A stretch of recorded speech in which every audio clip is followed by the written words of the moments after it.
لكن ايه كل الامن اللي حوالين رئيس الوزراء ده؟ هو ده التقشف؟ يعني هل هو ده فكره رئيس وزراء نازل في الاستاد سلم على الناس؟ طبعا كل دول حريه وعداله، ماشي، وطبعا جمهوره، فبالتالي هو مش قلقان من جمهوره، لكن هو بيبقى قلقان لما يخش مؤتمر في اوتيل كله بيزنس بيبل ورجال اعمال محترمين وصحفيين محترمين. محتاجه كل الامن ده 30 واحد مثلا اول ما يخلص كلمته يتلموا عليه يقفلوا في ايه؟ ايه احساس الديستنس ده؟ ايه احساس الفارق ده؟ ليه كده؟ على فكره ده يشعر الناس والمستثمر اول واحد يشعر ده اولا ان مصر فيها حاله من عدم الامان. ده اول احساس يجي لي كمستثمر. 2 ان هذا رئيس وزراء لا يريد ان يتصل بالناس ولا يريد ان يتصل برجال الاعمال، لكن اصر على اصطحاب ميسي الى داخل الهرم عشان يشرح له ايه بالظبط قيمة الهرم، ايه هو الهرم. هذه زيارة تاريخية طبعا. ايه اهمية هذه الزيارة؟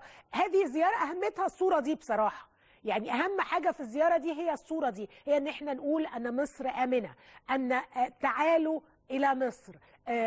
السياحة العلاجية مهمة وصحيح طبعا فكرة جيدة، لكن الفكرة الأهم من وراء زيارة ميسي هي فكرة انه مصر بلد آمنة، مصر يأتيها ميسي ويأتيها المشاهير، حدث وراء حدث تبتدي تعود السياحة مرة أخرى. ليا صديق في إنجلترا كان بيشتري حاجة يعني من محل، فإذا ببياعة المحل بتقول له أنت بيتكلموا إن هو مصري والكلام من ده، فقالت له أنتوا ميسي عندكم النهاردة. الناس كلها بتتابع المشاهير، بتتابع الأسماء الكبيرة، بتتابع ميسي هنا متصور، وده طبعا صورة من زملائنا في اليوم السابع، مصور مع غفير من الموجودين في منطقة الأهرامات. الناس بتتابع المشاهير ده. لما ميسي اللي التويتر بتاعه ولا الفيسبوك بتاعه ولا الانستجرام بتاعه يبقى عليه ملايين ويمكن يوصل يعني لأرقام كبيرة، مئات الملايين، ممكن يوصل لأرقام كبيرة جدا، احنا هنا بنشوف يعني أهمية، يعني بنتكلم في 88 مليون مثلا على بس الصفحة دي، صفحته من الفيسبوك.